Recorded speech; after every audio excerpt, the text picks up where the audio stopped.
윤석열 대통령의 탄핵 심판, 이제 하루 앞으로 다가왔습니다. 헌재도 긴장 속에 운명의 날을 준비하고 있는데요. 네, 계속해서 헌재에 나가 있는 취재 기자에게 마이크 넘겨보겠습니다. 팽재용 기자 나와주시죠. 네, 헌법재판소에 나와 있습니다. 말씀하신 것처럼 헌정사 세 번째 대통령 탄핵 심판이 이제 하루 앞으로 다가왔습니다. 내일 오전 11시에 선고가 있기 때문에 이제 시간으로 따지면 약 25시간 정도 이제 남았다, 이렇게 보시면 될 것 같은데요. 내일 재판의 주요 관전 포인트를 사회부 법조팀 이채영 기자와 함께 하나씩 짚어보도록 하겠습니다. 이 기자, 이제 선고까지 시간이 하루 남았는데 오늘도 이 헌법재판관들은 평일을 이어가는 건가요? 네, 일단 재판부가 어제 두 차례 평일을 연 걸로 알려졌는데 사실 지금으로서는 극비 보안 상황이라 공식적인 확인은 어렵지만 아마 오늘도 평일을 열고 최종 결정문을 완성하는 데 있어서 막바지 검토를 할 것으로 보입니다. 일단 앞서 우리 월요일에 선고 기일이 통지가 될 때 평결 절차까지 이제 이루어졌고 큰 결론에 도출했다고 보는 게 현재로서는 합리적인 판단의 시점이지만 이것만으로 끝이 아니거든요. 네, 일단 대통령 파면 여부를 가리는 선례가 남을 수 있는 이 역사적인 판단인 만큼 한치의 오탈자도 없이, 그러니까 그야말로 이 미시적인 부분부터 또 논리 구조의 어떤 오류 같은 것들은 없는지, 만약에 뭐 이유가 다르다면 보충 의견이나 별개 의견이나 이런 것들을 추가적으로 얼마만큼 넣고 뺄지, 이런 거시적인 부분까지 보면서 최종 결정문 형태를 만들기 위한 이른바 다듬기 작업을 계속해서 하고 있다, 이렇게 보시면 됩니다. 일단 방식은 각자 서면으로 회람을 하고 다시 모여서 수정 의견이 있으면 말하고, 이런 과정을 선고 직전까지도 반복할 것으로 보이는데, 이제 전례를 비춰봤을 때 만약 재판부 내에서 의견이 갈린다면 나뉜 이 그룹에서 이제 각 대표가 있는데요. 주 집필자라고 하는 이 재판관이 중점적으로 다듬고, 만약에 의견이 나뉘지 않는다면, 그러니까 만장일치라면 주심이나 재판장이 주도를 해서 결정문을 수정하는 그런 작업이 통상적이라고 합니다. 일단 결정문에 더해서 지금 선고 당일 직접 문영배 헌재소장 권한대행이 낭독할 이 선고 요지문도 작성을 해야 되거든요. 박근혜 전 대통령 탄핵심판 사건 때도 보면 결정문에 이제 순서와 또 직접적으로 심판정에서 낭독하는 선고 요지의 순서는 좀 달랐습니다. 때문에 이런 부분들을 고려해서 심판 선고 준비에 좀 여념이 없는 상황이고, 최종적으로 만약에 결정문이 완성이 된다면 최종 서명하는 작업까지 이뤄질 걸로 보입니다. 네, 아무래도 이 절차 자체가, 이 결정문 자체가 한 20분 정도 분량이라고 하더라도 이 결정문 자체는 굉장히 많은 분량이지 않습니까? 또한 이번 탄핵 심판 같은 경우에는 역대 최장 평일을 거친 만큼 재판관들의 판단도 그만큼 매우 많을 것이고, 또 정리하는 부분도 적지 않을 것으로 현재까지 보여지기 때문에 이 평의가 오늘 이후에, 그러니까 내일 당일까지도 아마 이어질 것이다, 이 같은 전망이 현재 나오고 있는 상황입니다. 이미 재판관들은 어느 정도 윤석열 대통령 탄핵 심판에 대한 결론은 내린 것으로 현재 전해지고 있는데, 그렇다면 어떤 결론을 내릴지 하나씩 좀 경우의 수를 좀 따져보면 될 것 같습니다. 일단 인용이 되려면 재판관 8명 중에 몇 명이 찬성을 해야 되죠? 네, 일단 먼저 헌재가 내릴 수 있는 세 가지 결정 중에 하나, 그러니까 이제 인용이 되려면 재판관 8명 가운데 6명 이상이 탄핵 심판 청구가 이유가 있다라고 보고 받아들이면 됩니다. 그러니까 이 탄핵 심판 청구가 이유가 있는 경우라고 하면 파면을 정당화할 수 있을 정도의 중대한 헌법 위반이나 법률 위반이 있는 경우를 말하거든요. 근데 이제 이 탄핵 요건을 판단하는 이 중요한 기준이 되는 이 중대성 요건이 그야말로 관건인 것인데, 이거는 헌법에 규정되어 있는 부분은 아니고요. 앞선 두 차례 노무현 그리고 박근혜 전 대통령 탄핵 심판에서 일종의 조건이 생성됐다고 보시면 됩니다. 첫째로는 이 법 위반 행위가 지나치게 커서 이 결과로 국민들의 신뢰를 저버렸다, 배신했다라고 판단할 경우이고요. 두 번째로는 헌법 수호 관점에서 헌법 수호 의지가 있느냐, 법 위반 행위가 헌법 질서를 무너뜨린 건지, 용인할 수 있을 정도인지 없을 정도인지, 이런 부분들을 따지게 되는 것이고요. 이 둘 중에 하나라도 충족되면 인용 결정을 내리게 됩니다. 그러니까 윤 대통령 사건에 비춰서 본다면, 만약 비상계엄 선포가 적법한 요건을 갖추지 못했고, 또 이제 국회나 선관위에 군 병력을 투입한 것이 이제 헌법이 통제할 수 없는 기관을 침탈한 행위다, 이렇게 보거나, 정치인과 법관 체포 지시가 이제 불체포 규정을 위반한 이유라든지, 아니면 지금 일체의 정치 활동을 금하고 있는 포고령 이 선포한 거를 위헌적이라고 본다면 여기에 또 심지어 중대하다라고 본다면 즉시 파면 결정에 이르게 되는 것입니다.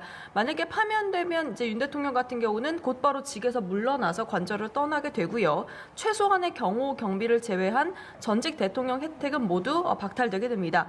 불구속 상태로 형사 재판을 계속해서 받게 되고 일단 불소추 특권이 없어지기 때문에 현재 서울중앙지검에서 진행되고 있는 명태균 씨 관련 공천 개입 의혹 수사 이런 것들도 줄줄이 재개될 것으로 보입니다. 영향이 아무래도 불가피할 것이다 이렇게 말씀을 하셨는데 네. 좀 정리를 해드리자면 윤석열 대통령의 탄핵 소추 사유가 크게 5가지가 있습니다. 이 5가지의 탄핵 소추 사유 중에 한 개라도 중대한 헌법 위반이라는 판단이 나온다면 아무래도 이 탄핵이 인용될 가능성을 좀 높게 보면 될 것 같은데요. 그럼 반대로 이 기각과 각하 가능성도 있지 않습니까? 그러니까 네. 윤석열 대통령이 직으로 복귀하게 되는 상황인데 이 기각과 각하의 경우는 어떤 경우에 나오는지 좀 설명 부탁드립니다. 네, 반대로 앞서 말씀드린 것처럼 인용 정족수 6명을 채우지 못했다면 그러니까 인용이 만약에 5명 이하라면 네. 기각이나 각하 결론이 나오게 되는 겁니다.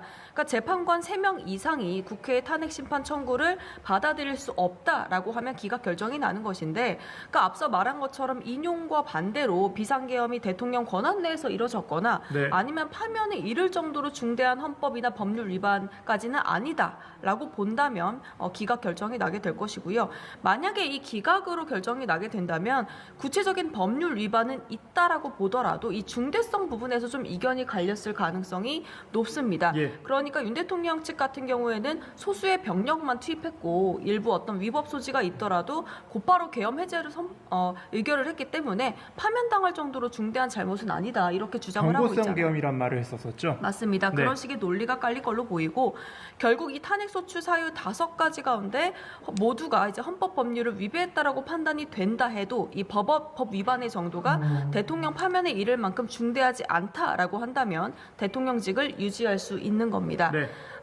일단 과거사를 보면 이제 노무현 전 대통령 같은 경우에는 뭐 이제 기자회견에서 특정 정당을 지지했던 발언 때문에 탄핵안이 탄핵 소추로 넘겨졌는데 이때는 이제 헌법 수호 의무를 위반했다고 보면서도 파면하진 않았고 예. 박근혜 전 대통령 때는 이제 사인 권한 남용 부분이 국민 신임을 배반할 정도로 용납하지 못한 행위다라고 해서 파면이 됐던 결론이 있었습니다. 네. 만약에 이 기각 결정이 나오게 되면 역시 이제 윤 대통령은 직을 복귀해서 국군 통수권이라든지 이런 것들을 비롯한 모든 권한을 돌려받게 되고요. 네. 곧바로 대통령실로 출근할 것으로 보입니다. 네. 반대로 이제 각하의 경우만 짧게 말씀드리면 이 탄핵 청구 자체가 법률이 정한 어떤 형식적인 요건을 갖추지 않아서 더 이상 이제 살펴보지 않는 것인데 절차상 하자가 있다고 볼 경우를 의미합니다. 네. 지금 한 총리 저희 탄핵 심판 때 예. 계엄 자체의 위헌 위법성이라든지 아니면 절차적 쟁점에 대한 판단을 하지 않았기 각하가 때문에 2명이 나오게 있죠. 맞습니다. 네. 이번 윤 대통령 선고에서 과연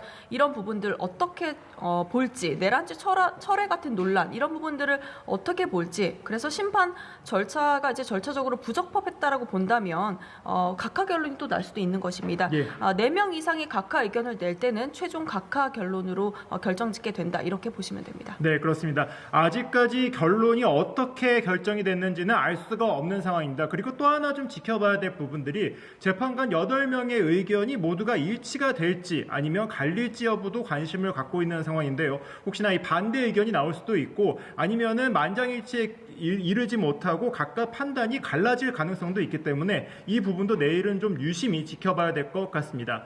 이처럼 각 재판관들의 판단은 현재 지금 매우 관심이 높은 상태 아니겠습니까? 네. 따라서 헌법재판소가 이 재판에 대해선 생중계를 허용하기도 했습니다. 오늘 이 준비가 좀 진행이 된다고 하죠? 네, 맞습니다. 일단 선고 당일 이제 선고에 소요되는 시간이 어느 정도일지 저희가 지금 예측하기는 어렵지만 그러니까 선고의 전 과정, 재판부가 대심 판정에 들어서는 순간부터 문영배 헌재 소장 권한대행이 예. 선고 시작을 알리고 이 쟁점별 탄핵 사유들을 충분히 짚고 법정 의견과 주문까지 낭독하는 이 전 과정이 생중계로 송출이 될 전망입니다.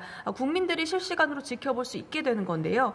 만약에 뭐 주문을 마지막에 읽는다면 이 만장일치 결론일지 아닐지 이런 부분도 이제 지금 관심인 사안이고 예. 헌재가 지금 선고 당일 생중계 결정을 하면서 지금 오늘도 이제 막바지 준비를 하고 있는데 네. 뭐 구체적인 이제 중계 결정에 대해서 이유를 밝히진 않았지만 사실 생중계는 현재 심판 규칙의 재량 사항이어서 그렇죠. 강제 의무는 없는 사안이거든요. 네. 다만 과거 이제 박근혜 대통령이나 노무현 전 대통령 사례를 비춰봤을 때 이제 국민적 관심사나 이 선고에 대한 파급 효과가 큰 점 이런 것들을 고려해서 이뤄진 걸로 보면 되고, 일단 이제 재판의 가장 핵심적인 주문을 언제 읽느냐가 제일 관건일 텐데 네. 뭐 별개 의견이나 반대 의견이 담기는지 뭐 쟁점별로 판단이 어떻게 이루어지는지 그야말로 실시간으로 시간순으로 국민들이 지켜보고 판단할 수 있게 된다는 뜻입니다. 네. 일단 심판정 내부에는 중계 카메라 4대가 허용이 된 상황이고 선정된 방송사 한 곳이 주관을 맡아서 네. 진행을 할 것으로 보입니다. 별도로 이제 선고 당일에 포토라인은 없지만 재판관 출근길 촬영도 허용이 된 상황이라서 만약에 재판부 지금 8명의 재판관이 뭐 지하로 청사 출근하는 게 아니라면 저희가 예. 출근길 표정도 좀 직접적으로 실시간으로 볼 수 있을 걸로 보입니다. 네, 그렇습니다. 내일의 이 헌법재판소 상황은 생중계가 되는 만큼 저희 연합뉴스TV도 이 모든 상황을 실시간으로 방송을 취재해서 방송을 할 예정입니다. 이 또 관심사 중에 하나가 윤석열 대통령이 지금 현재 이 헌법재판소에 출석하느냐 마냐 이 부분인데 아직까지는 정해지지 않았다고 합니다. 이 또한 오늘 중으로 좀 결론이 날 것 같은데 만약에 출석을 하게 된다면 이 심판정에서는 윤석열 대통령의 모습을 다시 한번 볼 수 있을 것으로 현재 보여지고 마지막으로 좀 이제 내용을 넘어가 보자면 이 일반 방청객도 지금 현재 허용이 되는데 20석이 허용이 됐어요.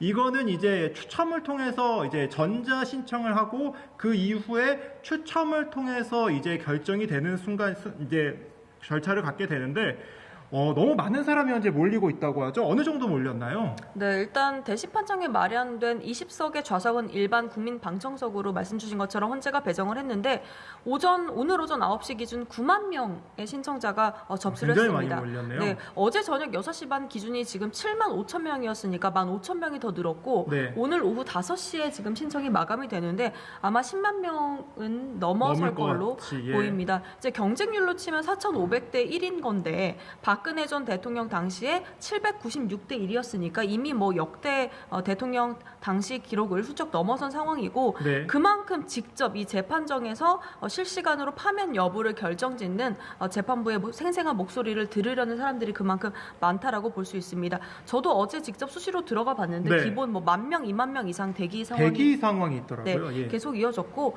너무 치열했던 상황을 볼 수가 있었고 오늘 근데 다만 1시간 전쯤에 다시 들어가 보니까 한 20명 안팎으로 크게 줄어든 모습을 많은 볼 수 사람들이 있었습니다. 신청한 만큼 대기는 좀 줄었다 이렇게 보면 될 것 같은데 네. 아무래도 오늘 오후 5시에 이제 신청을 마감하고 추가적으로 이제 개별 통보를 하게 되면 그 20명의 일반 방청객들도 확정이 될 것으로 보이고 있습니다.